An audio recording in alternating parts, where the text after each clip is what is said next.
Hello, everyone. Thank you for joining me and Tibetan Buddhist Society of Canberra. Today on Sunday morning, we are streaming this regular practice session. We are still in the Sagadawa month, so therefore I will be doing some prayer. First part of this session that usually we do silent meditation. So if those of you who know how to do the sitting calm abiding meditation, you may do just that, or you can visualize the Buddha in space before you, and then visualize blessings coming from his forehead, throat, and heart into yourself and whoever you can include as you sit in meditation. Because I will be doing the chantings, starting with the refuge, and then the praise to the recollection of the Sutra of Recollecting the Qualities of the Triple Gem, and reflection on the 12 great deeds of the Buddha. And then I will also do praises to some of the great Indo-Tibetan luminaries, following the Buddha's passing away, those who were responsible to bring Dharma, keep the Dharma in India, and then propagate to many parts of the world, particularly in Tibet. And then I will specifically today also do the praise to Mahasiddha Virupa, because yesterday was Mahasiddha Virupa's anniversary of attaining first Bhumi. And then from yesterday onwards, for 6 consecutive days, he attained 1 Bhumi each day. So it will be very good for good occasion, good auspicious day to do praises to the Mahasiddha Virupa. And some other prayers. So after that, of course, there will be the talk by request on patience. Patience is the virtue with zero harm. Usually people talk about zero tolerance, but there's zero harm by practicing patience. So that will happen as usual, allotted time. So with this in mind, I will now start the prayers.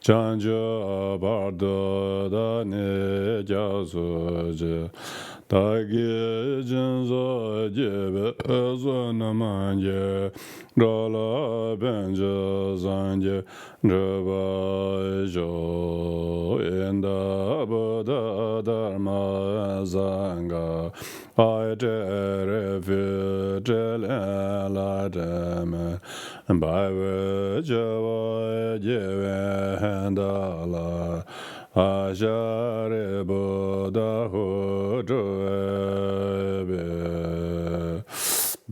Zemje Adamje Dewa Dan Dewe Juda Dembara Juju Dunga Da Dunga Juda Dawara Juju Dunga Me Be Dewa Da Me Dawa Juju Nyere Jada Nyeda Dawe Tanya La Nebara Joroje Samja Damja Dewa Dan Dewe Juda Dembara Juju Donga Da Donga Juda Dawara Juju Donga Me Be Dewa Da Me Dawa Juraje Nyere Jada Nyeda Dawe Tanya La Nebara Jurje Mehabis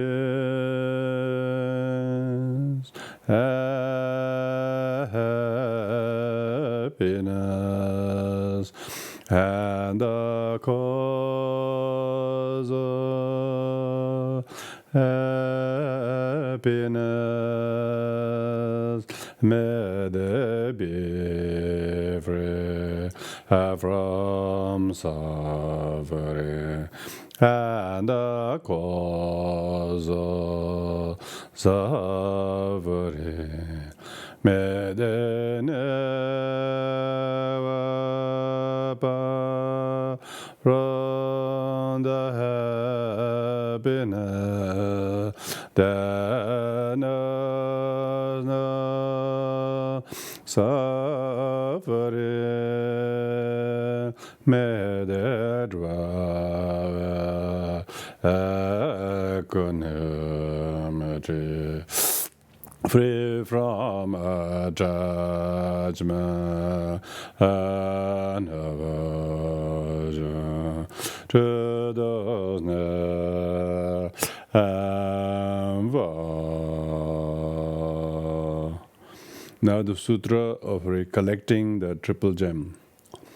Tamje jemba la ja za lo de dra sanje jumde de de je ba jamba ya da bo zo be sanje re ba da ja zo den ba de ra je ba je de jemba je wo de wa ka lo je wo la na me ba la da me nam je dan ba sanje jum den de jin je ba de na so na ma da ge ju dum ba ge wa za wa na ju me za wa zo be jan ba so na ma je de nam je pe je sang bo nam je de ba chen nam je ma da je ba je ye ren ba ra dum ba thon na min dum ba me ba Tebe meba na la ngombra gawa jerava sege menam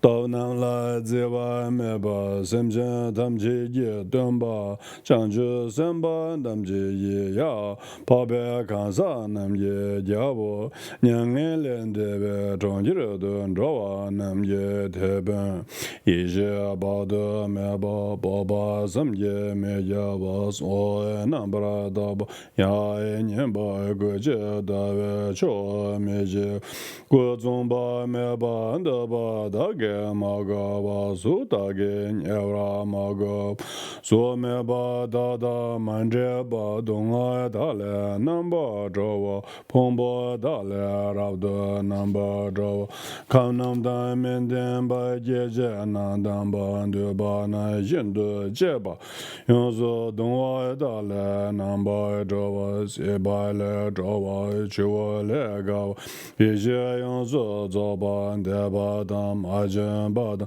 da da ju wa sang je jum den de ni xie la ne nyang e la de ba la me ne ba ya da ba ni je ta la ne sem je dam je la zi be za la ju ba de da ne sang je jum den de nam ji gu che we yuan de yang da ba na zo dan be je ne do ma ra ge wa da ma ra ge pa de ge wa de zang bo chen zhe zang bo man zhe ba yong zo zo ba yong zo da ba yong zo chang chen den dian ji che le bra zong ba ya yang da bra dong wa ne me ba de che ba me nie bra de ba de dong wa la de ye ba ge ba nam je zo zo rang ge re bra jiao chum den dian ji sung be chu en de wa la le bra den ba nge bra ju wa zo be chang ju don do bra je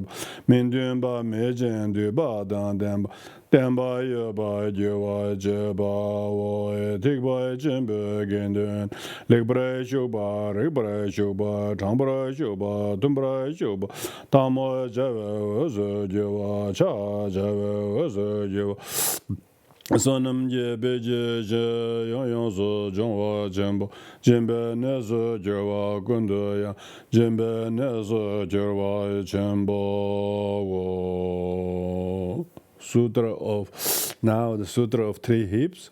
Zemje damje de daba lama la jiaozu jiao sanje la jiaozu jiao chela jiaozu jiao gendun la jiaozu jiao zhomden de zhen jiba zha zhomba ya daba zobe sanje xia jia de wa la cha za lo dorje nimba ra de zhomba la cha za lo ren zhe zhe la cha za lo lo wange jiao la cha za lo ba we de la cha za lo bai jie la cha za lo ren zhen me la cha za ren zhen da la cha za lo tong wo de la cha za lo ren zhen da la cha za zhen ma me ba la cha za lo bei jin la cha za lo zang ba la cha za zang bei jin la cha za lo chu la cha za chu le la cha za lo bai zang la cha za lo zhen den ba la cha za lo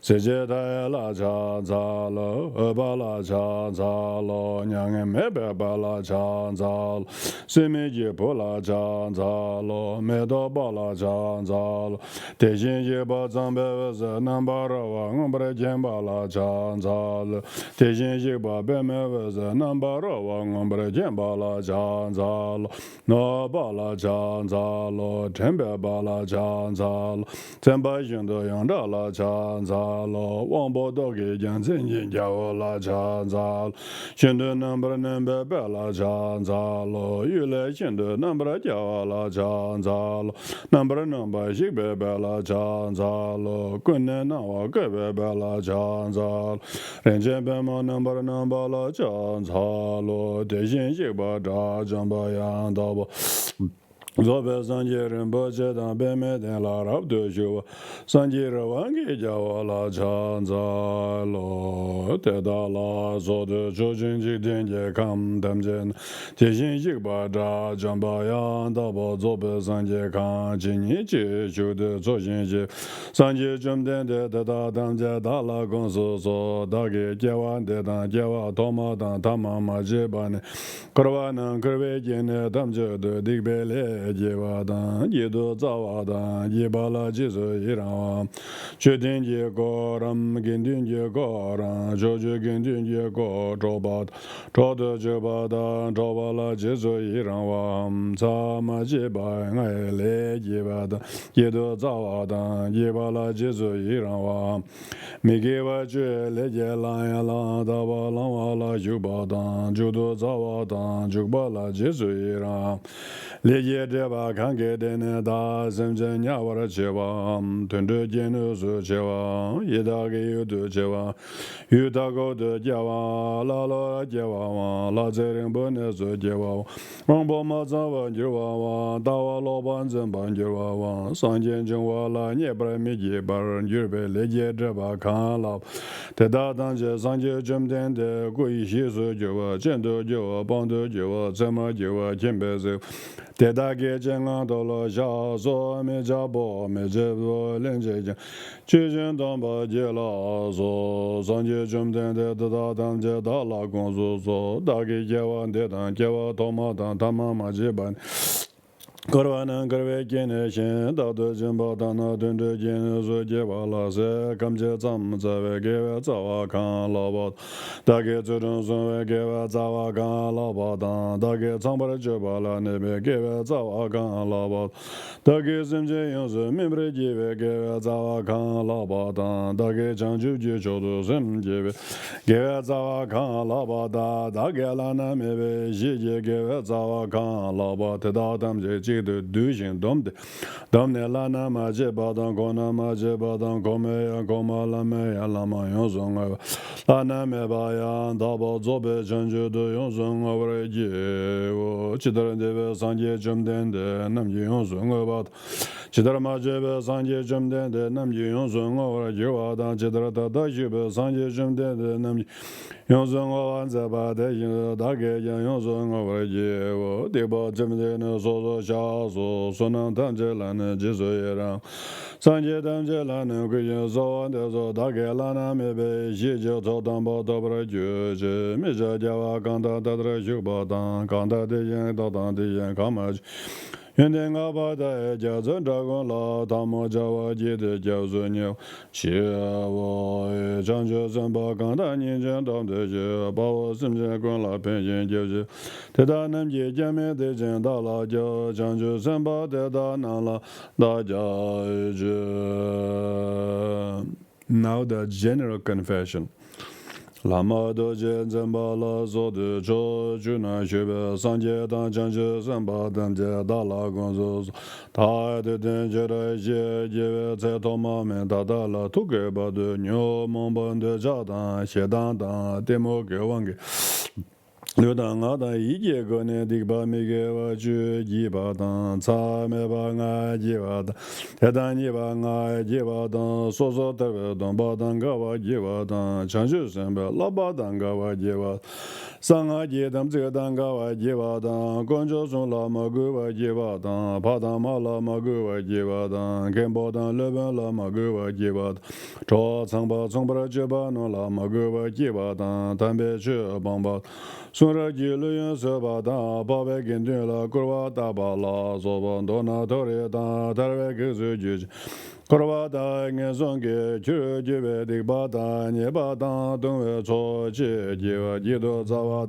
xian ji wa la ji zo yin ra wa ji wa te da dam je la ma do jin zhen ba chen bo la zo bo cho ju na ji be san jie dan zhang ju shen ba tam ji 健安到了下座没家波没别的，连接将就将当不了接了，所了解了呢，能把那个能把接单呢，该也能顺的，每个就说，他们呢大家吧，每个就当咱们啊，什么忘记忘，什么你莫忘记呗，对吧？咱们这小娃姐，到这些当对吧？忘记呢，留当我当地人也讲，对吧？大概就我这些。 te da dam je da ge so so ya zhou zhe jia wa gun da sang jie se ran jie nang dang lao dan me lao da te da gun ji ji zo da ge wan de da dam je rao zu ngo chang ze wa dan ju jin xia wa dan jie se ye ran ge yin sa wa ye ge wa jung se da ge ji zo tam je zo be zhang zhe zhen bo ngo now renewing the bodhicitta vows 朝真的学呗，三界当正觉三天当三觉了那呗，正觉三宝三宝全宝呢，那么多见三宝全宝能达拉公所所，正觉宁波姐姐宝，三界能来教书去，切当正觉三宝也，错了的心教书去，对当的些龙教导也都算给我宝呢，三界归结顿结就帮把没把。 当我这，记得俺姐的姐姐，长久多年结我的，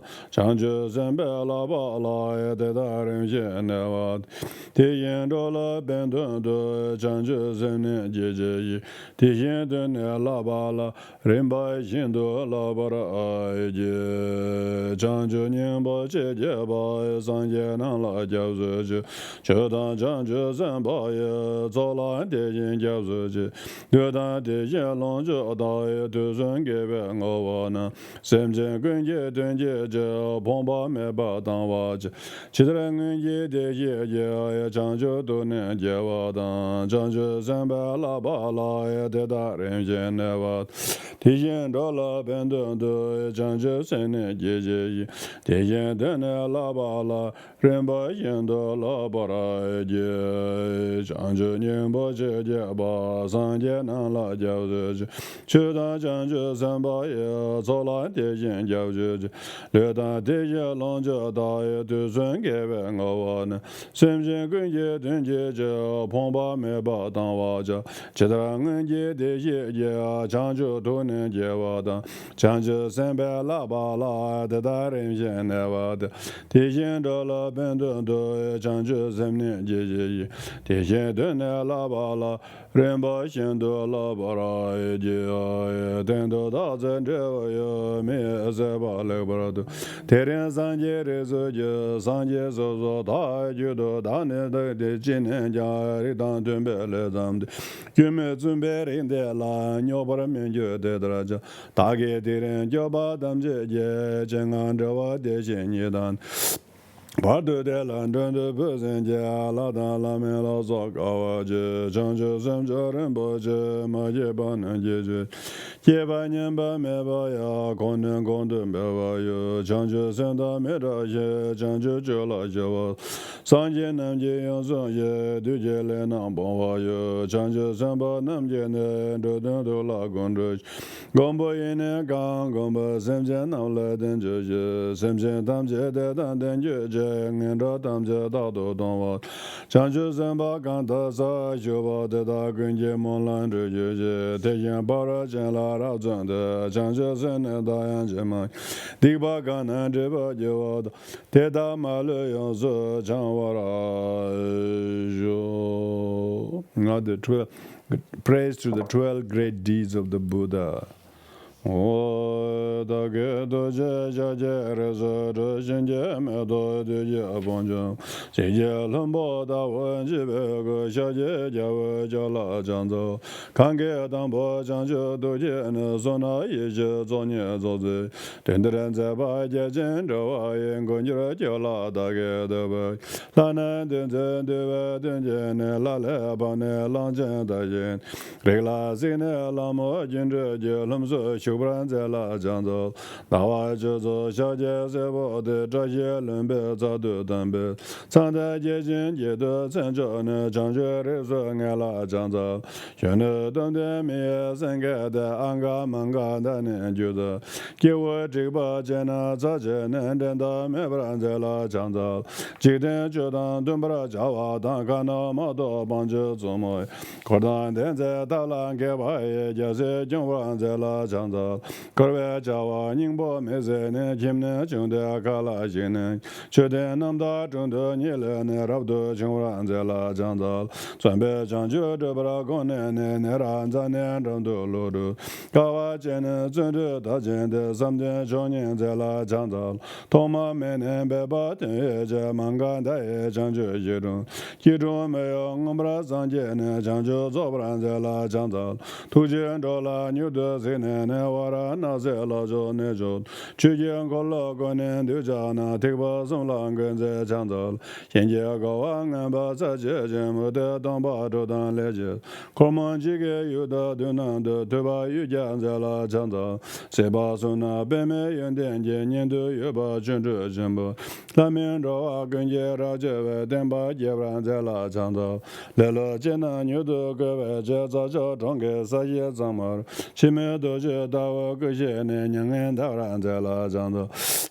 Yang Da Ni Dun Ji Ba Me Jie De Ma Sen Zhe Sun Nan De Jie Den Ye Dun Ne Ren Se Ma De Ne Gu Dun Cha Jian Ze La Chang Zal Te Da Den Be Da Bo Zhen De Jian Ze Be Su Lan De Zhang De Ba Ge Ren Zhou A Gen Jie Jia Ba Di Jie Ni Jie Zhe Dan Zhong Ba Yu Xia Jie Jia Bo Jie Gue Jian Da Dan Gu Dan Gu Ze Ze Dan Yin An Jie Jie Zheng Zhou Zhang Bo Jian Da Wa Den Da Guan Nan Da Zhen Jie Wa Tun Be Ma Lan Ge Za Men Jian Ye Jia Ba Jie Ze Nan Jian Jie Ge Zan Jie Lan Ze Ba De Jin Zuo Be Zhang Jie Dong Lo Chang Za Lo.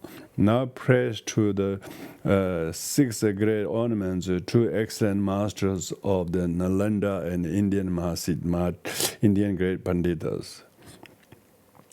Oi Jeva Dan Je Me Dan Dan Ba Da Ba Me Ba Da Lo An Dan Dan Ji Den Che Nam Je Ge Je We Duan Xie Je Be Ma Da Dun Xiong Lu Min Zhi Chu Jian Jian Ji Ri Zo Bo Be Ba La Dong Zhou Yuan Den Ren Jian Zhi Zha Ge Jian Be Lu Zhu Lu Ye An Bo La Jia Su Nam Dan Be Be Zhen Ge Zhe Ye Mo Lan Da Be Chu Je Le Zhong Si Dan Xi We Ben Zhe Ji Ba Ba La Zha Nam Je La Ma Ji Lan Kan Ye To Dan Do Je Chen Nan Ge Sa Chen Be Ngan De Chen Be Sik Ba Zhe Me Zhe We Guan Jia Wa Qi Yan Nan Zhe Ma We Ni Man Man De Zhang Be Qian Be Jing Ge Ye Be Be Xie Jia Ka La Da Men Rik Be Se Ji Xian Xiong Zhang Zhe Zi Yin Yan Xue Jie Ni Ma La Zhang Yun Den Liu Zhou Bo Be Do Jie Zhen Nam Zhe Zai Den Rik Be Che Wa Gao Wa Dan Be Zhang Ye Zhen Ne Zhe Den Be Ge Jian Chao Lan Ren Den Be Ge Jie Chao Lan Xiao Lan Lu Zhan Ri Wo Bo La Ni Zhe Ye Lu Zhe Lu lu je rik be che de go wa lang bo be be len gan wa chu je zha ba jing me sing ge ring du jang be xie jia gong jie jie zhen be zhe be sa me ngo de tu dan ne be mo de de le jian jing me ban dian chu jiang xiao lan du wa jie zuo zuo la wang zhe jie de be yin dian be jie zhen jie xia zhe ma ren zhe wen zhe ba la ye zuo jie de ba de lan qiu du ga wa de ma rab zhen be xie jia ma le zhi ye yong zhe ge ni ma we gan zhe zhen zhe ren zhe zhang be xiao la jiang za lu. Now that the great trio of Tibetan as founding masters, that's Padmasambhava, Shantarakshita, and King Trisong Detsen, and all the Panditas, Lotsawas.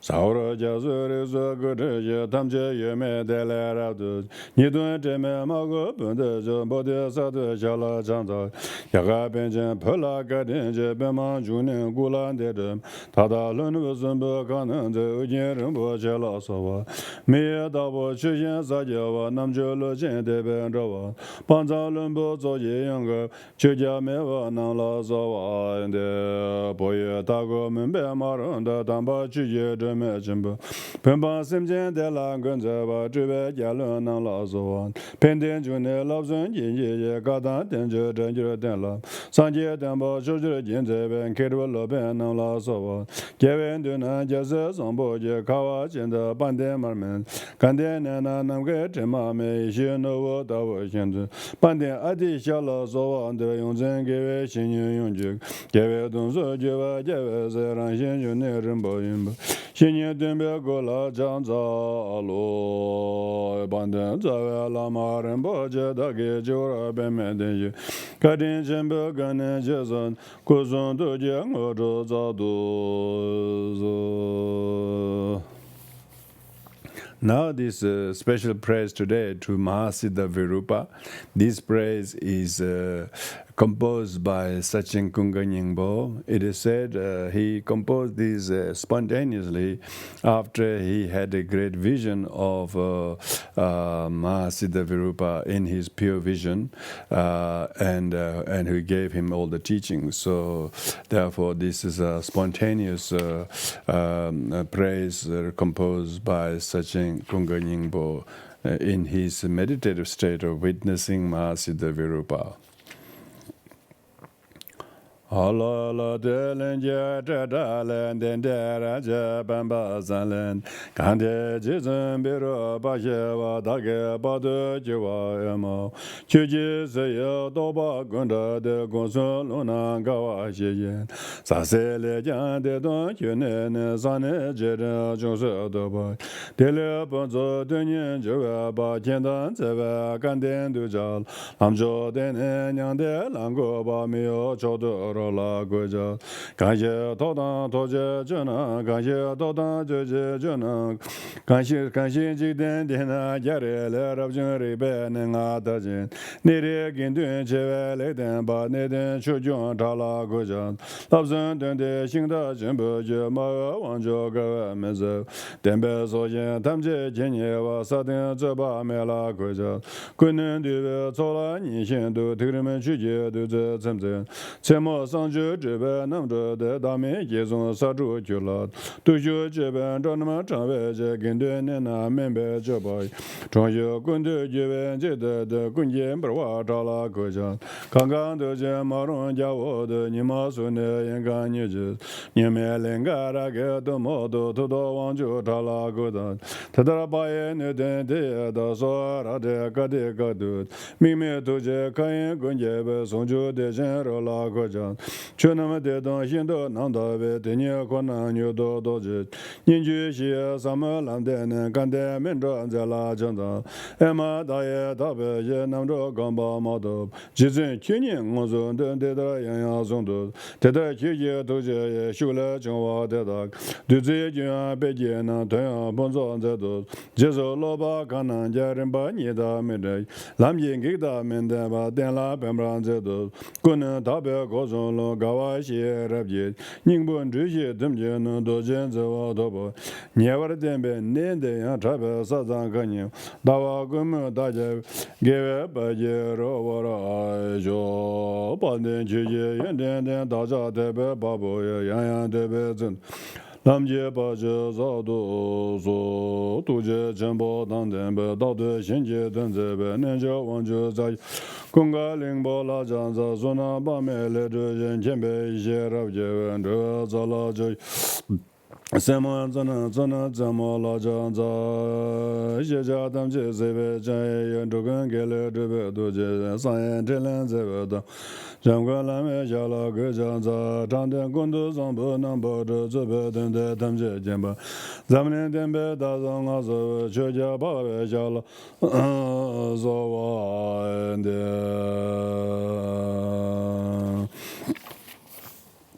三界天白看热烂的，夜冷热生根，阿拉让着我个我浪波来根根。他们这间把三界把拉顿的有根节叫做来就要送阿爷先的我个顿节本的本着上不站在我半的那么小老子，忙着的我那节在那些的等着做能做呀我也知道新鲜里边的。我三个人都下来的，这些前面跟在不让的，我前来那些叫做，老天给这上不就是，对不人真正的做完的，结果跟到样的了嘛，大这面直接把老龙jen呢，说当人家用的了。都是真个更忙有了就见他们对象说的不都到说看的那个啥就是年头帮到这些。就当这些百万这都说，原先咱们这这个正白的也算样人个，以前那等这个等这个中国老妈一把经上了，国山确定能给这边，另外一节对吧？说也是能跟了就是一样，中国个也到把就把上公报去也讲究这的，突击经验着了些年，那打算对这样我们的，提出对这怎么能这多少从当爸爸去也这些的你们来当。结尾去我，身边他们家来把这年节，他们家他年来着的这样子的，身边不在就把见到样，旁边这边到我们家，门边六把刀上都下也就把见到等到都是，十八公的那边接等这年当过的这边直接的对面的一个见面了，根据多边可我嘛有也那边再把这个等那样我怎么把它的对，下把过来现在没到位，边边的也到的你就这样子我的。之前小巴等至少也让个人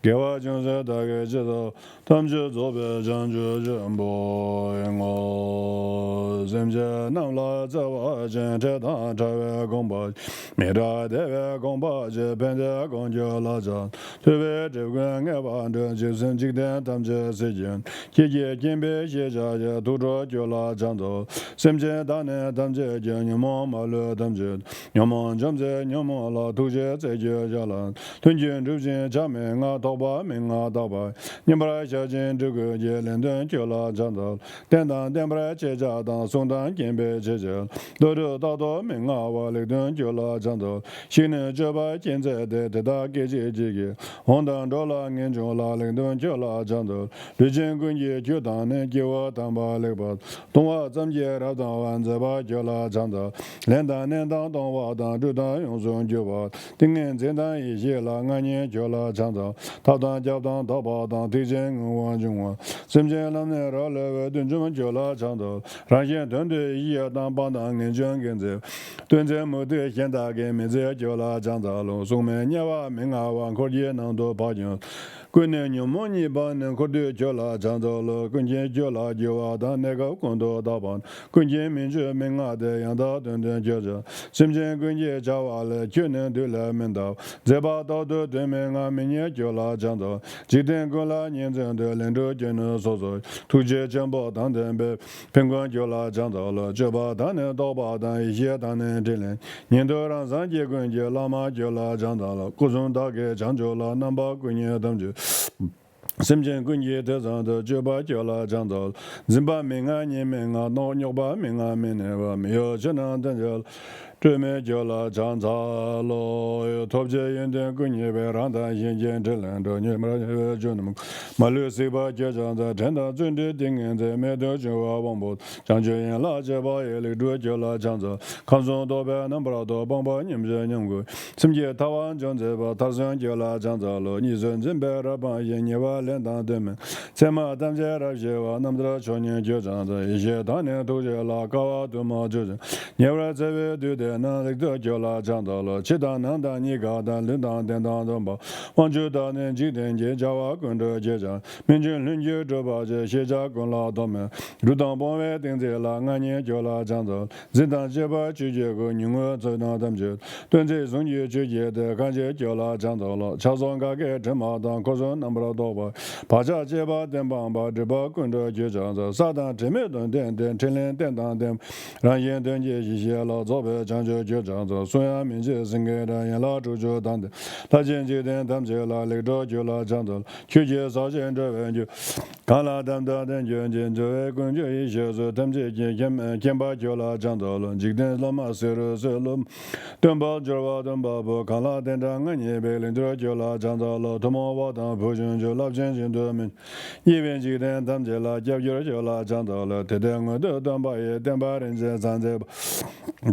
Dova Gunje Shijaye, Daniel Labor Donva Sho,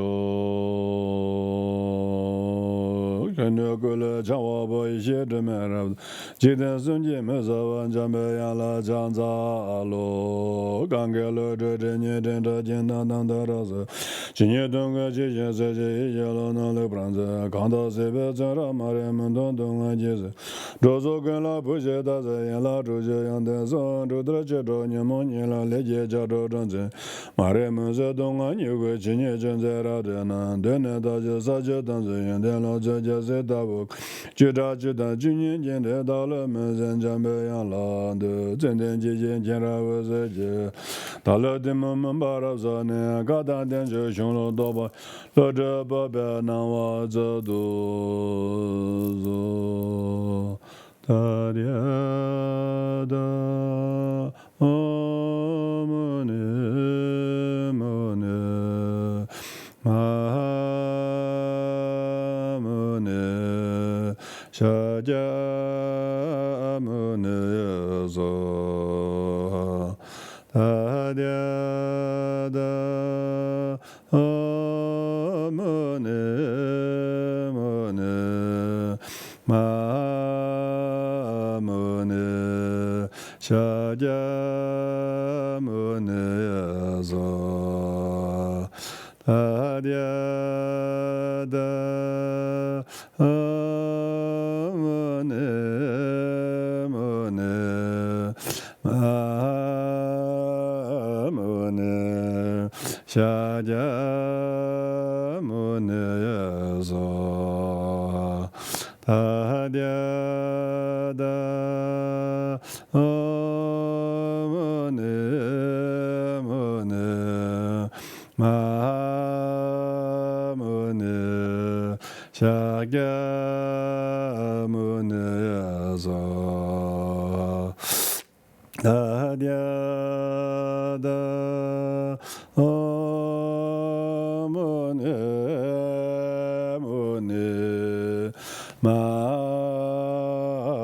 Mamone Shaga Mone Zo Tadia da Mone Mone Mamone Shaga Mone Zo Tadia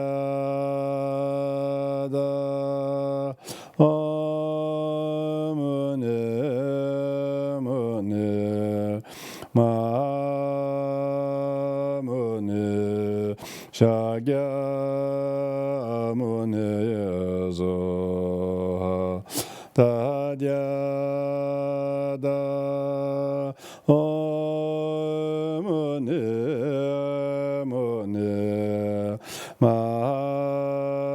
Mamone Shaga Mone so Tadya da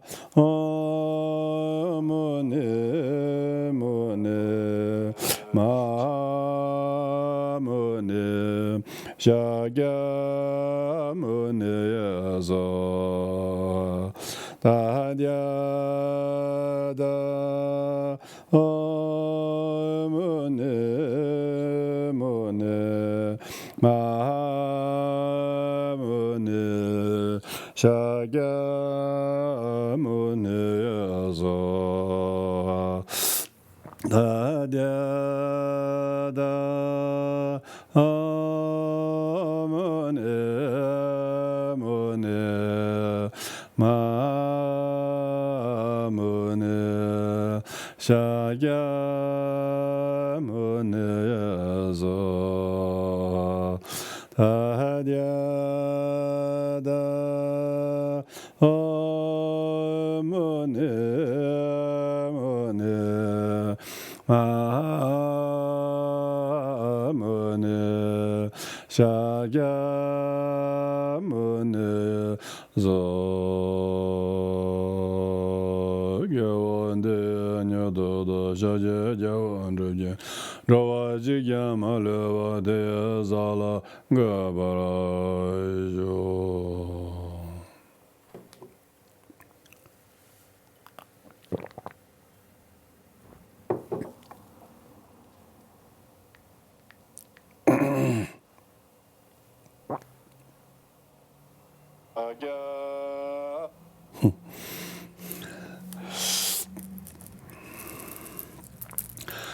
Thank you, everyone. So this is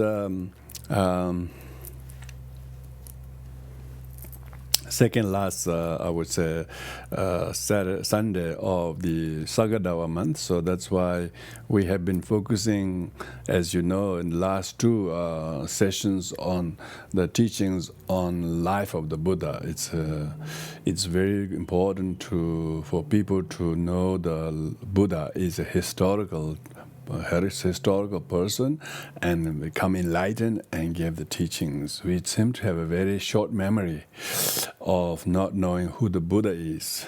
That's why the various strands of Buddhist schools like Tibetan Buddhism are mistakenly identified as Lamaism, mainly because of the mistake of the Tibetan themselves, always talking about their founding monastery, founder of the monastery, and they all take great sort of effort in I would say, promoting their own small lineages, as that is the thing. Of course, it's very important to be very loyal and very supportive to the lineage in which one is brought up.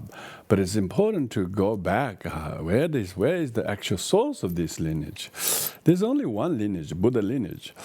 So therefore, like the Tibetan Buddhist traditions seem to be so fragmented in terms of only celebrating their own anniversary of their own founding masters, but hardly there's any big celebrations on the Buddha's enlightenment, passing away, nirvana, or they're just left to individuals taking whether they're doing yungnes or over prayer, over lambs or something like that. There's hardly any major celebrations.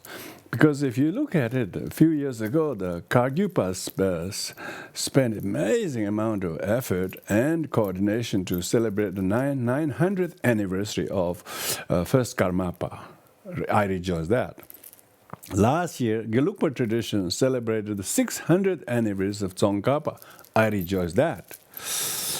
I would even rejoice more if some of the heads of the lineages or all together were to celebrate the historical Shakyamuni Buddha's anniversary together for a big way. It's 2,564 years already passed. Next year is 2,565.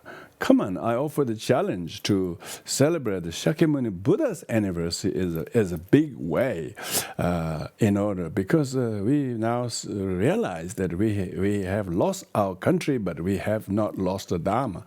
But the Dharma that we have needs to be promoted as the Buddha lineage or the lineage of the Buddha. More important. Sure, 600 years ago, Gelugpa lineage held together. Very good. But what before that? 2,564 years. Out of that, minus 600 years, what was happened history before that? Sure, Karmapa came and did wonderful deeds about 900 plus years. But before that, minus 900 plus years, minus the 2,564 years. Likewise, if the Nyingma or Sakya were to do a particular celebration of founding the dates of Padmasambhava or Sakyapas, they could do the same thing. But come on, this is a time when we have to all come together and celebrate that we should all not introduce each other as Sakya or Nyingma. We should all say we are Buddhist, and then really highlight that we are Buddhists, so that fellow Buddhists around the world actually have reason to know that we are actually followers of the Buddha. We are not some particular lamas or some, and because of that, people did call us, Lamaistic, because that's what they seem to think that we are promoting. Only the Grand Lama of their lineages, and they hardly do anything on the life of the Buddha. So, of course, we can celebrate anniversary of every lineage masters, but at least we should all jointly celebrate the anniversary of the Buddha. So that's why on this online on Facebook, I can say this because maybe our Tibetan Buddhist leaderships, when they have big religious conferences, which ordinary people like we never get to go or never get to see what happens. But at least good to put a proposal that, come on, let's just celebrate the Buddha's birthday in a big way. In 1956, when India hosted the 2500th anniversary of Buddha, they actually make a big deal of celebrating Buddha's Vaisakh Purnima on the day, not only in India, but many countries who participate, they all made official public holiday since then. So, are we not making that public holiday on Sagadawa and celebrate the Buddha's birthday in a big way? Come on, do something in Delhi or somewhere where invite everyone and do a big way. Let's let all the lineage masters and for at least a couple of hundred monks from each lineage should come and do a big way, and then we can truly become so united, and the world will know that we truly are a follower of Shakyamuni Buddha. Otherwise, they think, that lineage, that after that master, it all seems to be very, very fragmented. So I thought I'd say that here only as a request and urge to provide some leadership and guidance, so that anybody like individuals can do that too, host and organize. But who will come? Who will recognize that? If any of the Tibetan Buddhist leadership and their meetings, and if these things are discussed, and then will be good. Just briefly before I go into today's topic, I want to talk a little bit about after Buddha passed away, which we just finished last week. Then what happened is that as a result of Buddha passing away of Buddha is like the head dropping, So all the sanghas and many of the arhats passed away too. Many of the arhats, as soon as they knew the Buddha passed away, they all euthanized, probably you can call it euthanize themselves. Thousands, we are not talking a couple, thousands of arhats. As soon as they knew or heard about the Buddha, they also voluntarily passed away into nirvana. And so there were some arhats, but particularly Mahakashapa and others. So then they held what we call First Buddhist Council. First Buddhist Council, those people like great masters like Mahakashapa and Upali the Barber and Ananda, who they thought was Ananda by that time was charged or alleged to have committed some 8 or some mistakes or downfalls, and I'm not going to go into those 8. And then they reprimanded him and asked him to confess his misdeeds and go and do more work so that he attain arhatship before it's too late if he wanted to have any role in the continuation of the Sangha. It's interesting. This is Buddha's 25 or more years of attendant, and his cousin hasn't succeeded to attain arhatship all these years, and then he has been alleged with 8 fairly serious kind of breaches of whatever it was, and then they asked him to confess, and then he did. After he succeeded to do his purification and his downfalls, which seemed fairly minor, but it seemed like he was obscured or something, because. Anyway, so that probably was one of the interesting reasons that Ananda didn't become immediate successor of the Buddha, was because he was a close relative of the Buddha. Secondly, he had committed the 8 minor offenses, and so that probably was a precursor. So the Buddha lineage was not kind of a heretical not sort of hereditary lineage passing from uncle to nephew or father to son type of thing. That is not like a royal lineage. It's the lineage of the elders, Theravadins, that whoever is senior most. So the Mahakashapa was therefore the successor, first patriarch of the Buddha Dharma after Buddha passed away, Mahakashapa, and then after Ananda has purified and become Arahatu, then Mahakashapa did the leadership. Then said that we should all make sure that all the teachings we have heard, all the sutras, all the Vinayas, all the Abhidharma teachings we have heard, we should make sure they are not forgotten but compile. And so the 500 arhats all gathered together, and they all put their robes on the floor and then made that as a throne, and then Ananda sat on it, and then Ananda then gave the discourses of all the sutras that he heard. Thus I've heard. So he probably was the first one to use the word thus I've heard. And likewise, Upali the Barber became the compiler of all the Vinaya teachings, and Mahakashapa himself became the compiler of all the Abhidharma. So these 3 becomes a Tripitaka. Tripitaka means 3 baskets. The collection of the teachings of the Vinaya Pitaka, Sutra Pitaka, Abhidharma Pitaka.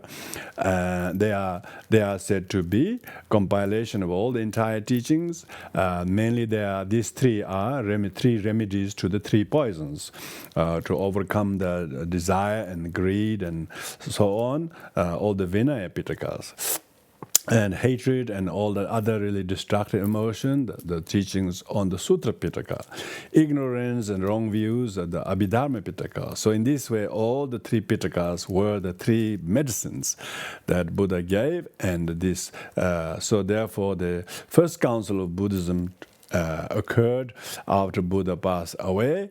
And then they all read, also I would say they all chanted from their memory whatever they have heard the Buddha, word for word, except adding a couple of sentences at the very beginning, thus I've heard, or at such and such time, and how the Buddha gave what discourses to which audience, what prompted them, and so on, and then the main body of the teachings, and then concluding that with a a kind of closing remarks.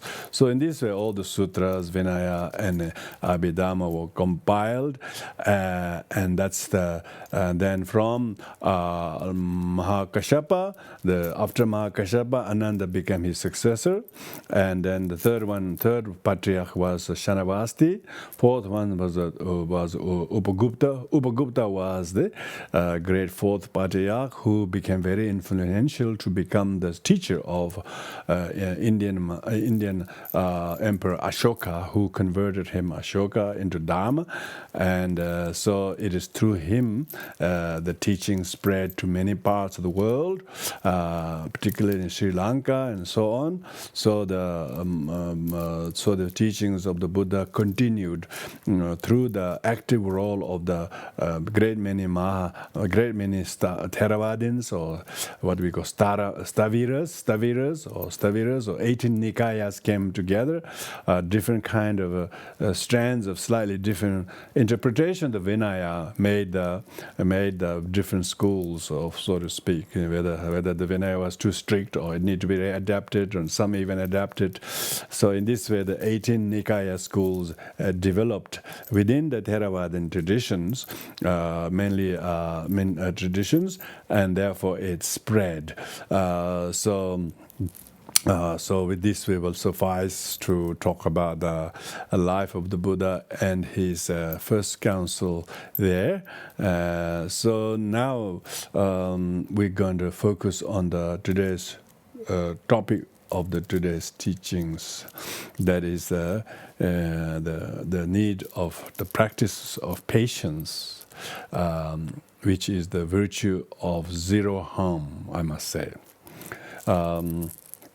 So I would like to look at the practice of patience from the point of view of the Four Noble Truths, because all the teachings of the Buddha on any topic should be looked at for why there is a problem in the life is because why you have suffering. Why you have suffering is because the truth of suffering is your suffering is because you lack patience.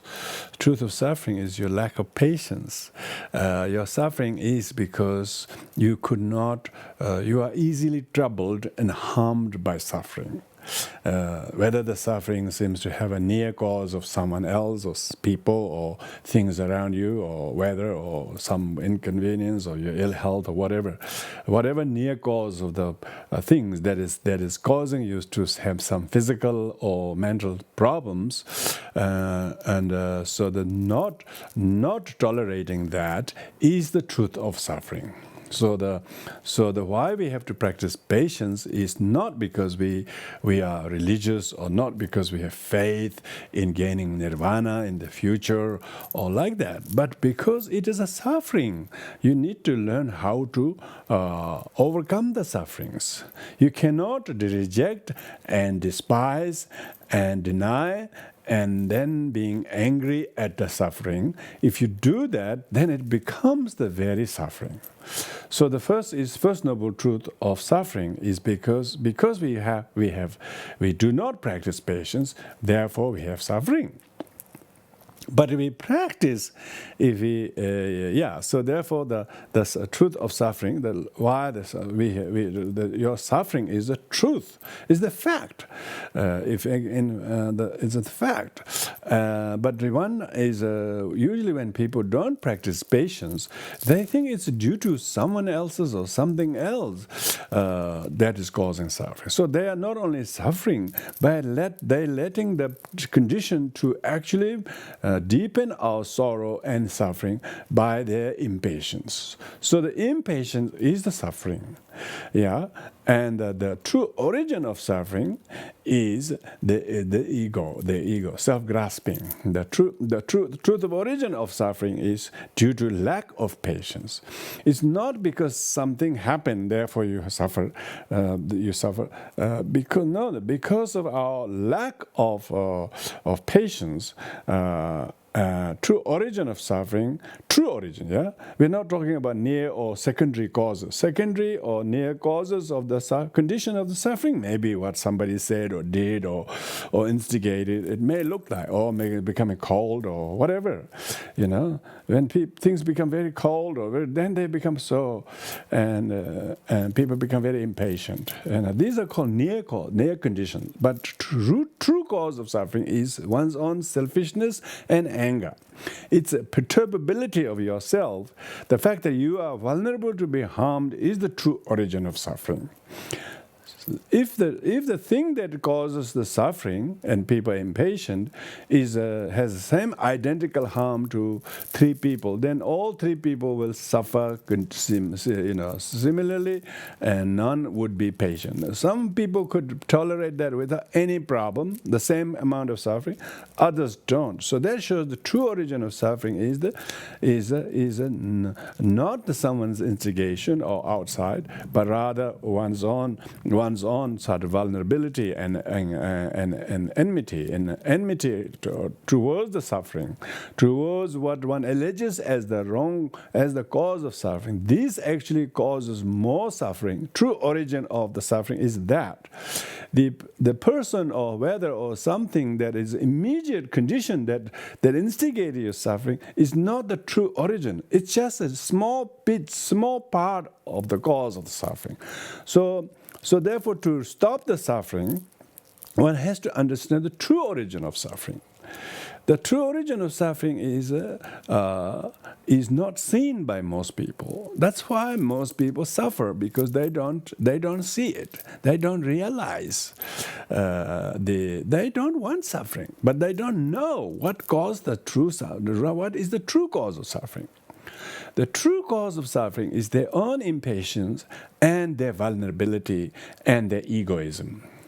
When they could not recognize those as the true origin, they are unconscious that is causing the suffering. Because of the unconsciousness, there are suffering caused by this, the very cause they themselves unconsciously created. They only are more conscious of what they think is other persons causing their suffering. So that is the ignorance. They don't see them.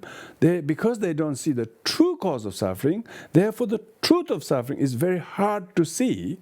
Truth of suffering is very hard to see. Because of that, they are not seer of the suffering. One who doesn't see is called blind.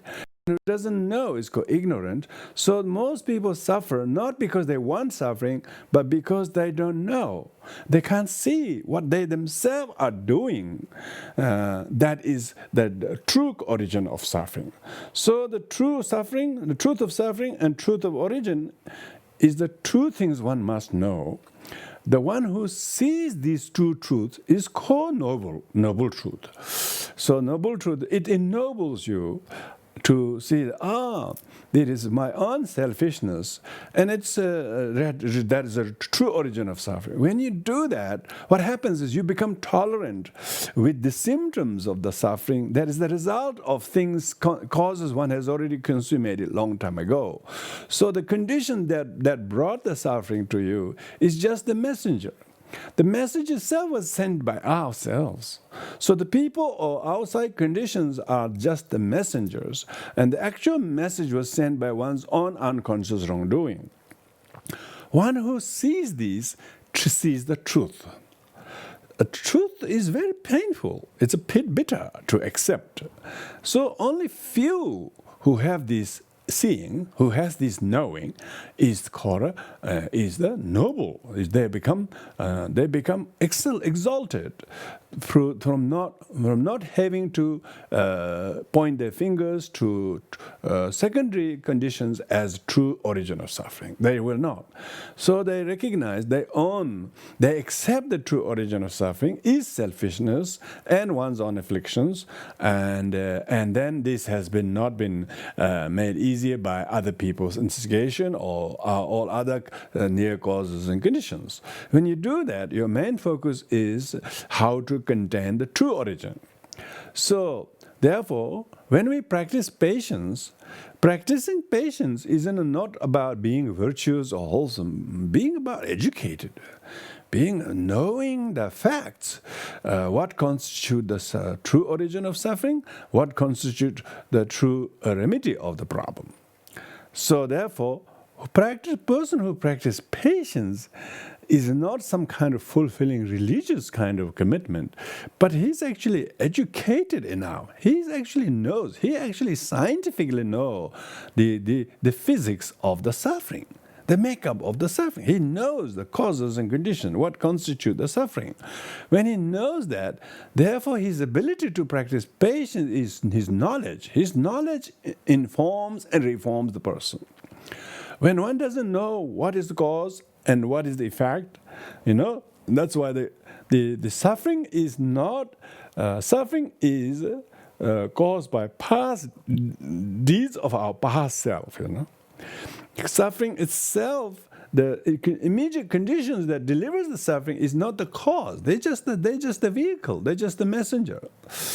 So therefore, every time if someone is really aggressive towards you, you will see that as a result of their unresolved anger of the past. And so, instead of being harmed by the anger and hostility towards you, you will develop compassion to the suffering that they are already anguished by. And so, whatever they're venting out towards us becomes like a that's become the informer that informs you. They're experiencing suffering of something they are themselves unconsciously are not doing right. So therefore their angst or their kind of aggression towards you or towards anyone is already the effect of their unconscious causes of suffering they themselves create. So you develop compassion to them, and because of that, your compassion shields you from becoming harmed by their aggression or their attack or whatever they what you think they do. So it's not about sort of you being nice and they're rude, and so you being patient, and that is not understanding patience. Patience is understanding of the cause and effect. Even if somebody is aggressive to you or very hostile to you, but one who has this seeing, the seeing of the truth of suffering and truth of origin of suffering, he knows that he has the advantage of the knowledge. Knowledge is so empowering, particularly in relation to cause and effect. If you know that someone's emotional outburst is the effect of their own unresolved anger of some other or number of other issues, simply venting out unconsciously to you or to anybody, then it doesn't offend you, but instead it informs you and reforms you. It doesn't harm you. I usually use the word, it doesn't harm you, but it arms you. Only if you have the knowledge of the true truth of suffering and truth of origin, then it arms you to have compassion to them who is already senior in the suffering that they already have experienced as a result of their unconscious karma they themselves consummated. Because of that, you don't become easy or any form of prey to their hostility. And this is amazingly sweet kind of a realization. So the practicing patience is not a desperate way to play the kind of nice guy's role in order to save your face. No. The practicing patience is a very, very highly emotionally, intellectually formidable state of consciousness. So it is not a kind of a good mood practice. It has to come from the knowledge, highest knowledge of emotional literacy. What kind of emotional outbursts of the other must be doing to the very outbursting person themselves. So your focus is on them rather than on what they did to you.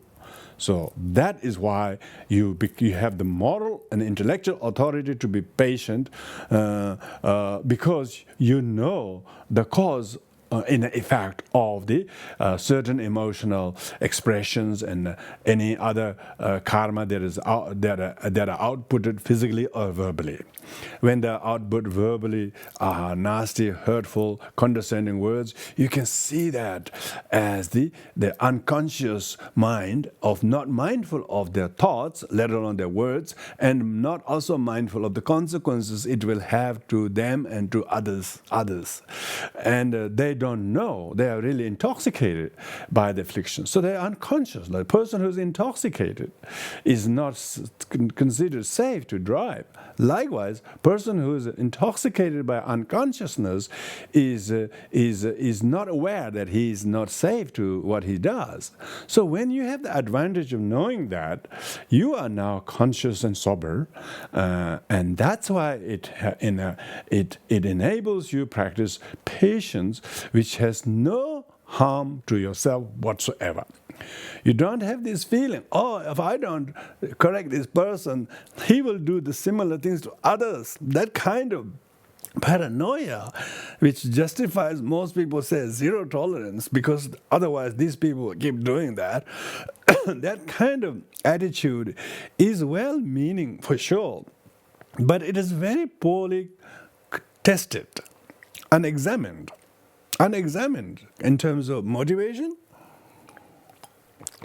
in terms of whether what one does is, sure, one may overwhelmingly react so well that you can just quash this person's aggression on the spot, but what does it do to the future relationship between you and them and so on? You have no idea what your reaction, your impatience, your ability to quash them and prove them wrong and silence them may seem like a sweet victory, but terrible harm.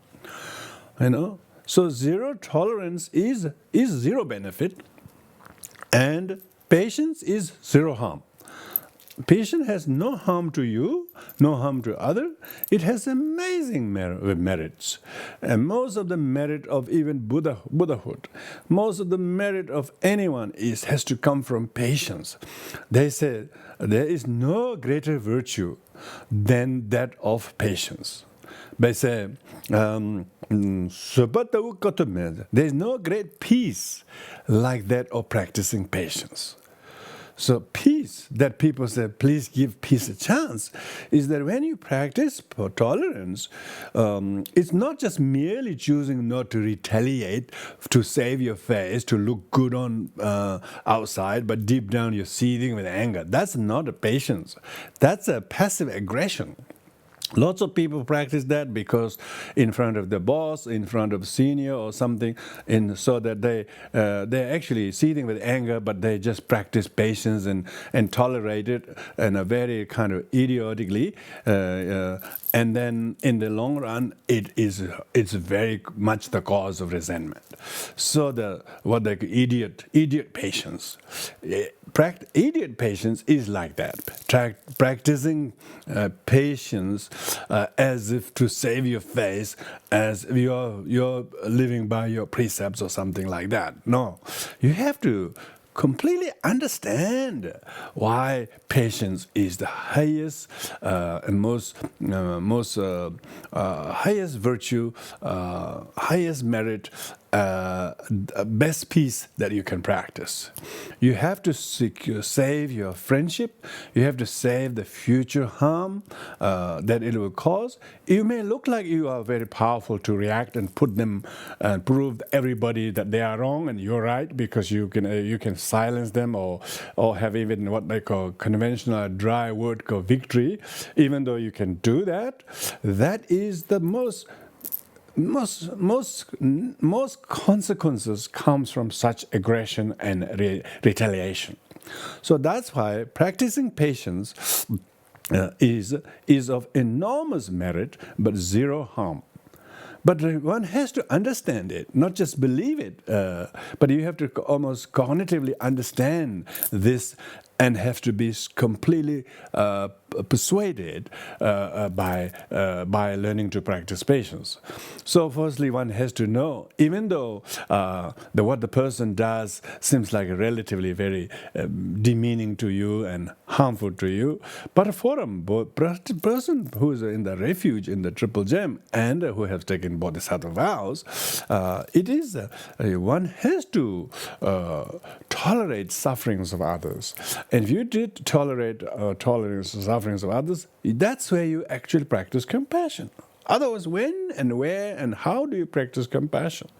When someone is so losing their sanity and voicing or doing something that upsets you or others, if you understand that as their tragedy, their suffering, and not escalated by overreacting to, and learning to wear the temporary hardships, and therefore not retaliate to the difficulties, knowing that even temporary hardships are impermanent and you can make them last shorter by practicing patience.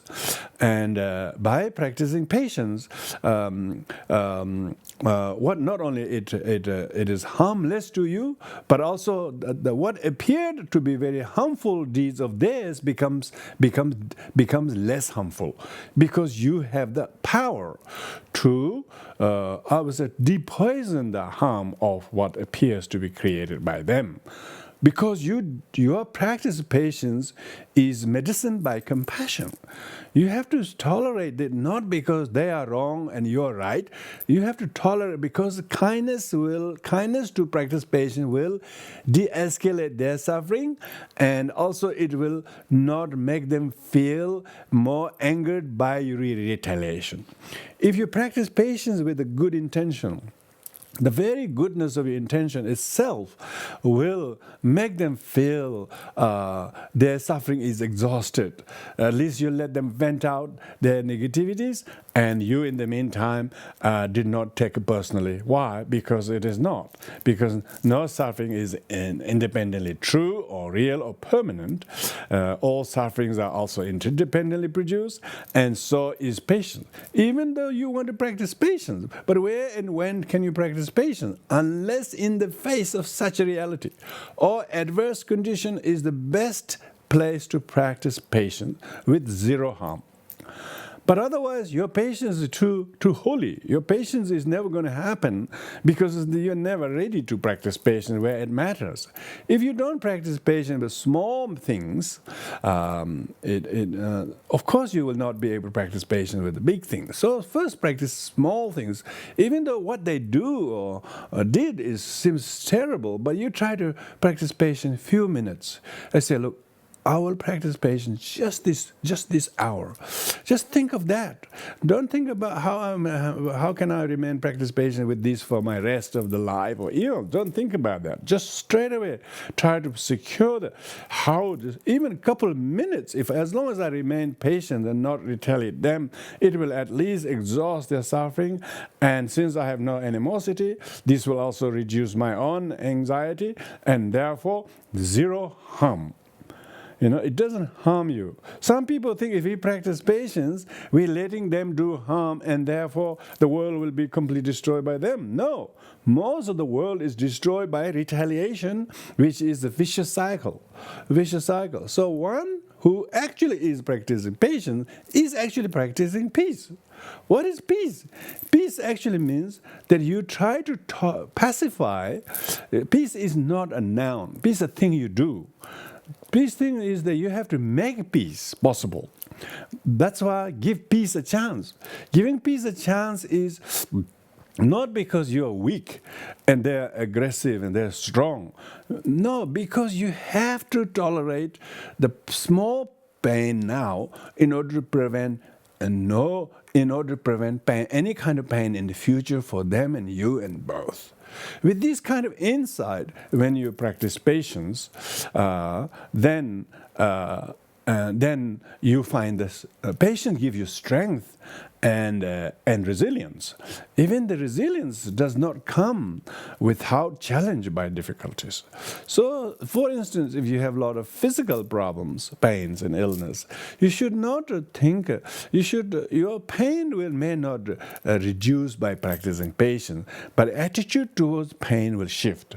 So, for instance, you have a karmic illness, something like that you can't change because that you're stuck with that, and everybody is born with this corporal body, and this body is a nest of problems after problems. Some people face more now because they have a fairly kind of particular physical condition. They don't seem to be able to change much. But your attitude towards your attachment to the body, is the cause of your impatience. If you see that our body is but not me, body is constantly changing. Body isn't changing only when you turn old. Body is changing and shifting like the river. River is never still. It's always moving. Your body is constantly changing and not staying the same. So therefore the body is constantly changing, becoming strong, becoming weak, and so on, even without any illnesses. So if you have illnesses already, that is fairly obvious that you have the difficulty, then you now need to change your attitude about it. If you are less attached to the body, it's very easily said, this one, but difficult to do. But if one trains the mind to tolerate the pain by making what I call positive comparison with other living beings and what kind of situation they are in, what condition they are, firstly, you are able to then see the other people in what kind of pain or suffering, or no, they have same physical condition as you, but they have no health care, they have no medication, they don't have any of the system support that you have, and so therefore you need to think of the other people who have more physical suffering than you are. As soon as you do that, then you find a new sense of dose of strength to accept. It's so that if the pain can't harm you, it's not because pain doesn't exist, but because it has armed you. Pain teaches us the biggest gain of wisdom. So therefore, no pain, no gain, but the pain that you have can be made more powerful, more empowering to you if you are able to overcome your aversion to it. It's not the pain that can be overcome, but your aversion to it actually causes more pain than the physical symptom of the illness does. So therefore, you are actually having your mind in your hand, not losing your mind to the bodily problems, not you're losing your mind to the impermanent nature of things, but you're learning to see the transient nature of all things. Even without physical illnesses, you can see the body is slowly deteriorating, whether it's from the strength or stability or endurance or whatever it is. You can see the various parts of your body, the sense organs like eyes and ears. After you turn, relatively after 45 years age, you can see all the sense organs have a sign of deteriorating. By the time you enter into age 50s or 60s, you will see all those certain government health departments, like those who look after ears or bowel or the eyes or whatever, they'll keep writing to you, saying, oh, you need an eye test, you need an ear test, you need this, you should have a bowel cancer test. You can see, they all know. Even though you may be still walking without any symptoms, your body is constantly changing and shifting and getting weaker by the day. But if you have an attitude that actually have no aversion to the body's deterioration, this is talking about patience with your own body, yeah? Then because patience is mental training. Body itself is not crying. You're just becoming and lumping yourself with body. That's why the bodily problem makes you so vulnerable. And when people are attached to the body, then they are then they also they don't remember the Dharma, why they took practice, why they took refuge. We took refuge not because Dharma will help you, but you have to understand the Dharma. If you understand the Dharma, you change your mind. Practice doesn't change you. Your understanding of the psychology of the Dharma then it changes you. Otherwise, you have a bad conversation with some people who have lost their faith in the practice and they have their lapse, and then their negativity will taint you and influence you, and as if you too have some legitimate reason not to validate your practice of Dharma, and you become in your friendship to those people who have lapsed their own practices, their samaya, become more influence to you. So you actually become more patient with such things, and then patient with such negative influence, and that's why it says it's a laughing stock to be patient with those things that are not worthy of being patient. Those who give you wrong advice, wrong influence, you are patient with them. But your Dharma practice that actually will reform and inform you, you're not really studying carefully. You're not reading deeply meaning of the truth, noble truth of suffering and truth of origin of suffering. When you understand this very well, then we can talk about the third noble truth of the cessation. The cessation of your enmity, anger, and your impatience possible. That's the result. You will increase your kind of a tolerance. Why? Because you will practice the fourth noble truth of path. First is the right view. You have to have the right view. The suffering is prevalent. It's not just you. We have to think the suffering is prevalent and universal. When people are impatient because they only think of poor me, when they are stuck in this poor me mentality, then the suffering will be increased by the very, very, very kind of pool you have dug in. You're standing in a mud pool, yet you think you will be freed. So you should get out of the mud pool. That is the poor me mud pool. The poor me mud pool you are standing in, and because of that attachment, then you develop, you become very impatient, and the very remedy of the Dharma that you have, you question. You try to see it's not relevant, it's not working for me, and then question about that. What kind of mind do we have to question the validity of Dharma? Buddha said, please test the Dharma. Please test the Dharma based on not only scripture authority and teaching, but your own experience. But much of your experience has to be based on true experience.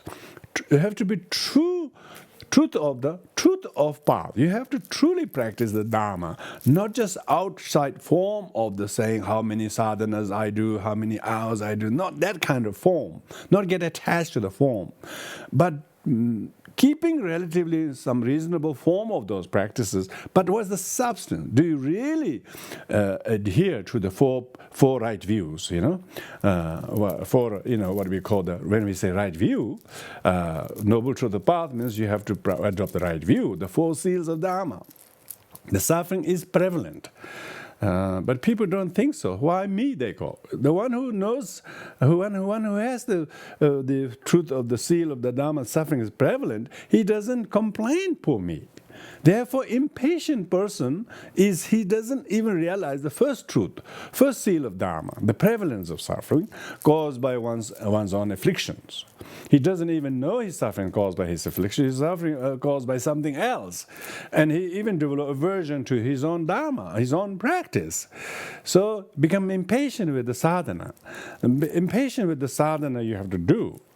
So that shows the person is lapsing through some bad kind of associate, a bad company, how one doesn't structure one's discipline to do the practice. Instead, one engages in some ordinary friendship, which is deluded friendship, and their negative influence causes you to have no reliable set of mind to stay very, very confident with your understanding of Dharma and try to guard that. try to guard. Precepts means guarding your mind, and not let your mind's understanding of Dharma to be soiled by those who have lost their mind. Some people lose Dharma because of their friendship with somebody. Because they listen to the others so much. They don't listen to the Dharma and their heart. They listen to somebody, and then they become those people who have no patience, who are very unreliable, who is all over the place.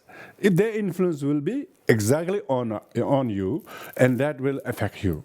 But those who are able to use their own judgment and examine the Dharma from their own experience, they would like to keep their certain sense of dignity and growth, that they understand the Dharma. When they understand the Dharma, they're more patient.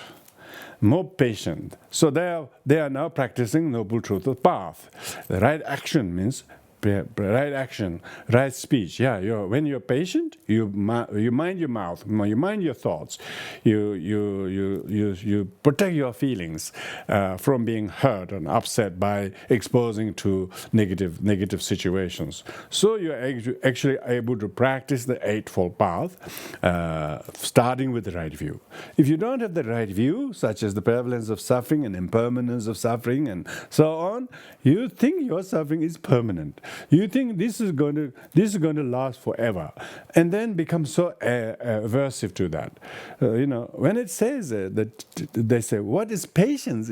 Patience is that you are not vulnerable to be harmed by difficulties, but instead of the difficulties, teaches you, challenges you to bring the best out of you in worse situations. That is the patience.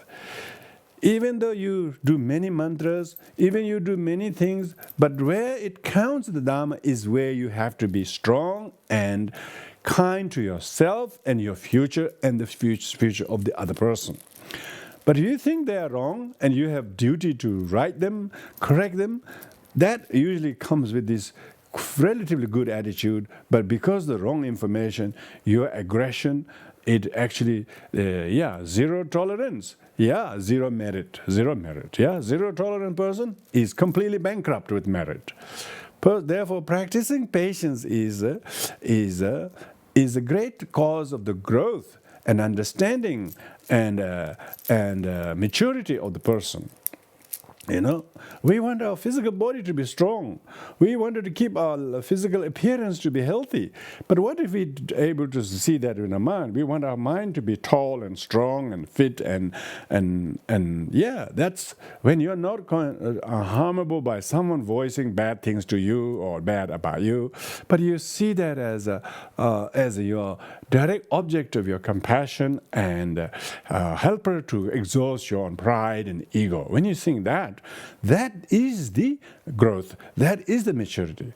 So when you practice patience, you are thinking very, very cognitively, very informatively, and therefore intellectually, intelligently, emotionally you're growing. Because of that, those things could not make you collapse or fall. But instead, those things make you to become more dignified and therefore shield yourself from being vulnerable to them, but at the same time do not harbor any ill will because they said or did what they, but still impart compassion to them. Oh, it's true due to sentient beings like this. If I really can bring the best out of me, I have a chance to overcome my own affliction. Otherwise, I always mistake them as the cause of my problem. That is not. True origin of suffering is my own affliction. Therefore, I must practice right action, non-violence, right speech, right a non-aggressive language, and right attitudes, and so on. And so you become very cognitive of your own, what you have to reconstitute your mind. Practice of patience is reconstitution of your mind in a great state of restitution, so that you stay in peace. You don't go on what other people said or do, or your body is. They will pass. These too will pass. You can say that, and they do. But people complaining one thing, but what they're doing is maintaining, keeping the problem going on. They're regurgitating and they're replaying the tape so many times, and of course it will be very, very naggingly harmful to your mind. But not knowing this cause and effect is the truth of origin and the truth of suffering. Knowing how to undo that is the truth of the path. And you will sleep with great peace. You will never have difficulty sleeping. You never have anxiety what you didn't write because you did your best. And you will actually pat on your shoulder. Thank goodness. That is the way you really practice matters most. So because of that, you actually have very little ill will. No ill will, whatever. Actually feel grateful to the sentient beings in situation that you went through. And instead of animosity, you develop remote compassion. However far those people are, or time were, you will able to transmit compassion to those situations and people instead of having enmity towards them. That is the patience. See, this patience is a nectar. It's like a honey, sweet after sweet. It's never a cause of vindictiveness or enmity and so on. Enmity is not because they did something bad to you, because you lacked the zero. You practice zero tolerance. Because you practice zero tolerance, you are bankrupt of any merit and happiness, let alone liberation. But those who practice tolerance and patience based on this, out of compassion and understanding, and how to save the friendship, how to prevent suffering in the future by not practicing hostility now, because all the hostility you are getting now from people are your past hostility you yourself created. Now, one who is practicing patience, he is trying to exhaust his own such harsh and hurtful things he did to the past. Now he's facing the reality as it is. He now have this growth and humility to accept them. And not that we are giving free ride to somebody, and so that they don't have to suffer the consequences of their wish they were weak. Unfortunately, our practice of patience. Our practice of patience is only temporarily beneficial for them, but if they are being whatever nasty to you or anybody, they will face the consequences. You don't worry about it. You don't worry about it. The law of cause and effect will get them, and there's no great comfort for you to know that. Because of that, you need to try to create this informative resilience in you. So they say the one who practices patience does so with insight. Otherwise, his practice of patience becomes passive aggression. Deep outside, he looks smiling. He doesn't do a thing. He doesn't retaliate. But deep down, he's seething. There's a lot of people are practicing passive aggression. Particularly, they want to see in the relative world as a good or non-violent or something like that, and because they live in a civilized world. Look at all the civilized world, all those people who are very, very looks like well dressed and going to offices, but they look all well dressed, but deep down they're seething with anger. They're always planning and scheming how to get and ambush the another, how to win the case, how to prove the other wrong. This kind of passive aggression is the cause of this huge pandemic of depression. These days we talk about a pandemic of this virus, but people have much more pandemic of depression and anger is probably the cause of some of the more major health problems. And the vulnerable people with the pandemic are dying not because of pandemic. Pandemic is only the near cause of it, but they have true cause of their dying is because they have such volatile health situation. So that's why practicing patience in Mahayana Buddhism is the highest virtue, even if people expose themselves to the cold and wind and heat and somewhere and practicing asceticism, even that is considered to be patient and really, really resilient with the nature and with the wind and with the elements, and then practicing patience. Sure, they are using letting their physical body to be exposed to such danger, but in the meantime they are the best carers of their mind and spirit, and because those people who didn't allow themselves to expose hardship, they couldn't protect the body forever as an immaculate young body, because even if you don't do anything useful, let alone patient, the body will still deteriorate and become a cause of sooner or later to be taken to the graveyard. So therefore, why fight with someone just for the sake of this body, which is sooner or later to be discarded?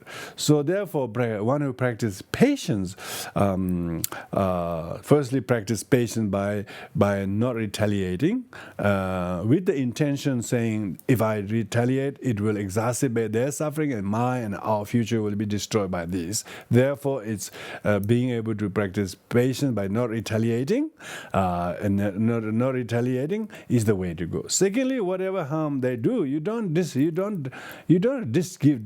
disregard them, knowing that this will not harm me. This is nothing. I have far more important things to do, which is to contain my own enmity to this than the harm they do. When you do that, then you are actually able to dismiss the harm they have caused, because more harm is caused by our own anger than the aggression of other people. Aggression of other people only on certain incident days, but your seething anger you go to bed with, that you can't even sleep with, is causing more harm to your immune system, to your very well-being of the fabric of your body. You may be looking after your diet, you might be doing all kinds of health checks and cares, but deep down you are undermining by the anger. So therefore, tolerance is the greatest remedy, and I would say prevented medicine for your illness, for your so that you can enjoy good health. Practicing patience is not some Buddhist virtue. It's a sane, enlightened virtue of the Buddha. Even the Buddha, whose picture or statues made out of clay or painted in gold, we bow down. It's not because the statue is so wonderful or the material is so precious. It's because it's 500 years old or it spoke or somebody. People even speaking. What's the point of paying homage to a statue that speaks when you can't be nice to people who speak to you? What's the point of being nice to a statue that speaks? We practice patience because Buddha image is the embodiment of the great virtue of compassion and tolerance. We should bow down to the statue not because the statue is old or it has spoken to people or whatever. It's because what it embodies. It's the patience, it's compassion, the peace. Then, every time you remember the Buddha, it teaches you how to put an end, to free yourself from the fetter of enmity and anger and animosity. Then you have really got refuge in the Buddha. Otherwise, idol worship. Looks like people were just worshipping statues and so on. Just culture Buddhism. Or they were worshipping people with status. They don't really heed to the teachings that actually says you should contain your anger. Even practice of loving kindness and compassion is just teaching us how to practice patience. It is compassion that empowers us to practice patience. Why compassion is such a important virtue is because compassion empathetically understands the suffering of others, and therefore he knows the nature of suffering is impermanent, not truly existing. Suffering is caused by karma and affliction by individuals without choice, and you feel compassion to them, and therefore you don't lump the suffering and the person and their mistake. You be kind to the sentient being. You know the karma of sentient beings are impermanent. It will shift, and sentient beings should still be treated as objects of pity and compassion. So you don't lump the person with a mistake. See the mistake as just a past incident. It's just like track of the bird in the sky.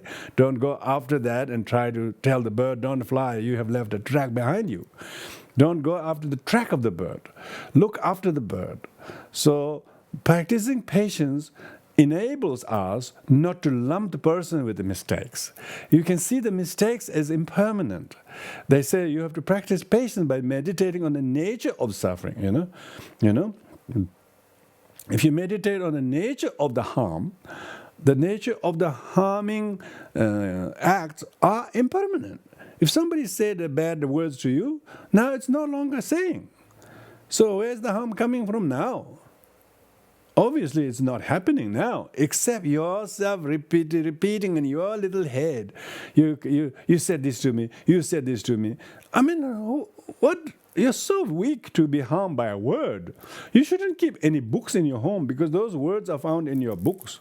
If you're so vulnerable to be harmed by words, then you should not be born. You should come without an ear next lifetime.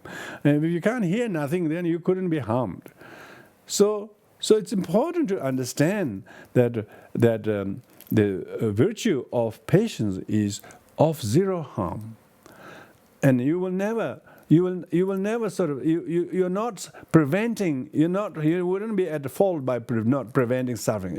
No matter how many people you try to correct and put them in jail or whatever you do, or prove them wrong and convict them or whatever. People will still keep doing that.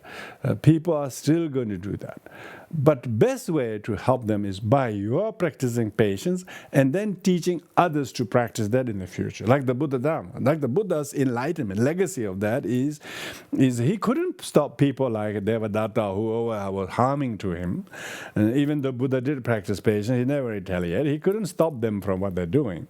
But from the teachings of the Buddha's example, he has really giving a gift of the wisdom so that people like us can predispose to, in the face of hardships and harm, and it arms us. The teaching arms us to be shielded from the vulnerability of being harmed by other people or even by ourselves. But instead, we predispose a very vigilant, very wise, very insightful behavior that actually quickly transform the hostility into cause your resilience and your compassion. When you can embrace the suffering, then the suffering doesn't become cause your aversion. Suffering becomes cause your compassion to them, to yourself, to your future, and most important to your past. So those people who haven't practiced patience, they are very, very, you can see they quickly close the eyes, open the mouth, tighten the fist, and then they say whatever comes to mind and do whatever harms to themselves, and others don't even know they're doing that to themselves. And they want to hold all of that thing that it's because you did this to me, I did this. They just justify whatever they do. They don't realize their own thoughts and action has consequences. And they think and only other people do have consequences, they harm us. They don't realize how unconsciously we're doing more harm by the retaliation, by the punitive measure, by proving them is wrong. But most people are completely wasting their effort in doing that. They have zero merit in practicing impatient and try to prove someone wrong and try to tell the world we can't have someone like that. But you are one of them. That's the problem. Problem is the ego. It's not the other egos. So one has to understand and contend that. So this is why practicing patience should be the understanding of the suffering that lack of patience escalates. And when you do that, there is what we call truth of cessation. Truth of cessation is the decrease of your animosity and impatience. And you can actually smile at suffering and watch their impermanence And we can even see the emptiness of self that is try to avoid the suffering. You don't have to avoid suffering for self that doesn't exist.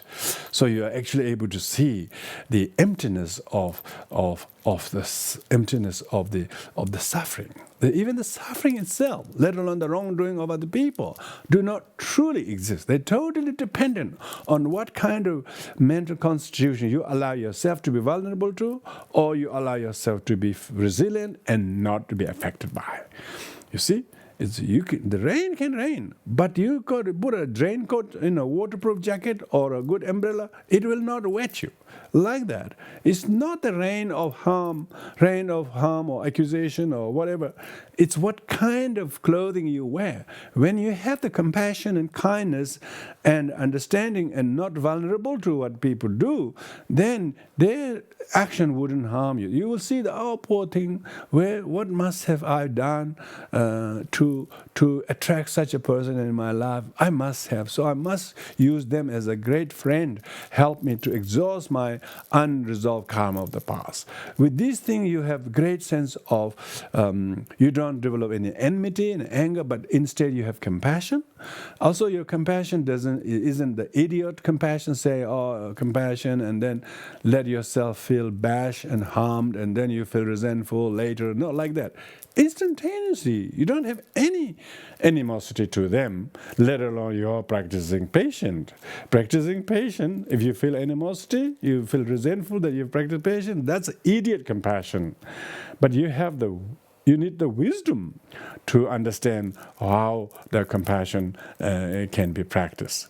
So therefore, we have to, our ability to practice patience, mainly patience with our own body, with our own thoughts, our emotions, and then with all the drama and story it tells you. A lot of them are wildly exaggerated and selfishly kind of exaggerated in a way you don't even know how much of them are complete unnecessary, where you are heating yourself to. With this in mind, so that even the object to which you have to be patient doesn't really truly exist. Doesn't really truly exist. So there is not a really big problem in as long as you don't have animosity. When you have compassion, yes, whatever harm that was directed to you did not become a cause of inherent existence, cause of harm to you, but became a dependent cause for your patience. See, this is what you turn. You turn the poison into medicine.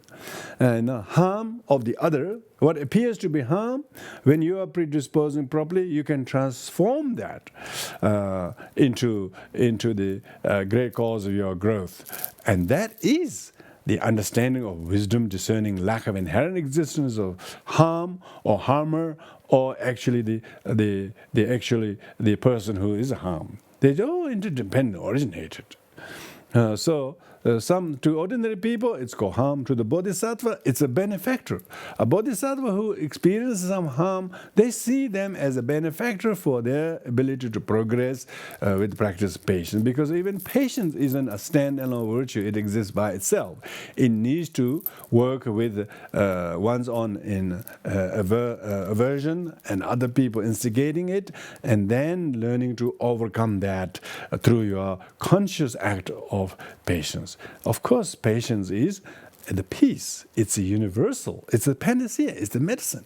Even Dharma, even mindfulness. It's mindfulness so that we become patient. Mindfulness so that we don't react and overreact and then lose the plot. Otherwise, what's the point of mindfulness? There are lots of people mindful doing all sorts of things. But those mindfulness is just hunting for material, worldly pursuits. And when they only want that, when they didn't get that, they lose this whole thing in no time. Because their mind is so small, focus on such things, and then they lose because they don't have the great heart, which is altruism, for the benefit of others. When they want particular things, when they don't get it, everything can go wrong because of the selfishness. When one is practicing patience for the benefit of others, no matter how insidious difficulty that one got exposed to, they all become greatest gift. Greatest cause of the beauty of the Buddha is that he put up with the tolerance. He practice patience with the hardships he faced, with his aggregates, with his affliction, with the nature, with the demons, or his cousin, or whoever directed harm to him, they all become very much the direct cause for him to cultivate the virtue of patience. And then Buddha become completely what you call relinquish all the faults, accomplish all the qualities by practicing patience. The Buddha is what you call ornamented by patience. The big emperor. The big emperor, Buddha is ornamented with patience. Person may have various other qualities, but those who have no patience, all of his virtues gone. Even though he observed so many, even if he's a monastic or vow observing all this kind of archaic vows, don't do this, don't do this. But so what?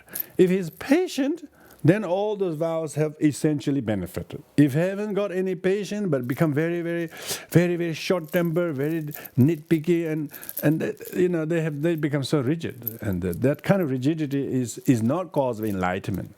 Middle way. One has to practice, the rigidity has to be softened. One's laxity has to be exerted. Then, learning to deal with these two with the degree of patience pacifies you, and you will have peace. Not only peace is in the face of difficulties. You know how to predispose.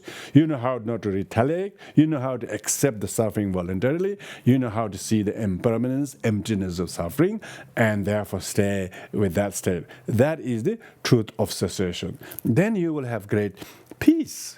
You will not contract illnesses. Even the illnesses does not engender aversion to it. Illnesses will greatly increase your certitude about the prevalence of the sufferings to other people. You may have certain illnesses, but you will think of all the other terrible illnesses people have on the bones and the joints and the skin and on the eyes or whatever. When you think of all of that, you realize that your share of difficulties are something you will voluntarily accept, and you no longer a need to say "poor me," because you have basically put an end to that burning sensation of I and me and poor me, because there is no such consequences. Practicing patience will slowly cull down all your sufferings and your samsaric kind of complications. And because of that, there is even a sign of absence of sorrow. Nirvana means absence of sorrow. Mindfulness of not resorting to impatience is nirvana, and as small though it may be, but try to get that few minutes at a time. And mindfulness is how to extend that and try to contain and abide in that state, tranquilly abiding meditation in the inside of knowing how to do just that. So with this we'll conclude here. Thank you everyone. Anyway, be kind to yourself and be patient with all difficulties. They're all there for a reason. So with this, we dedicate the merit.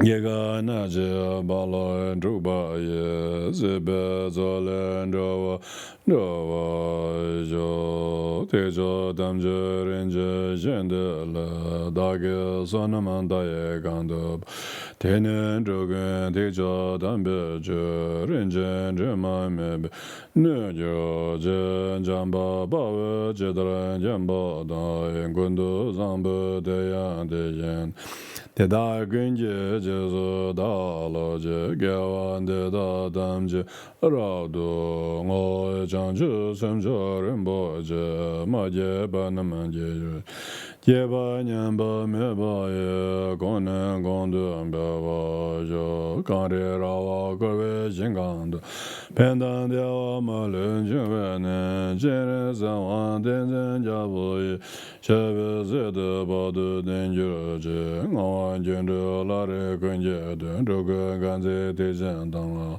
Pende Badu Bawen Delen, Sambe Wange Jawa Jabden, So Lama Gungan Zang La Zo, De Chodu Kuzerin La Zo, Telen Dajen Jela Zo, Lama Dan Dawa Mebra Jinje La Dozo. Thank you, everyone.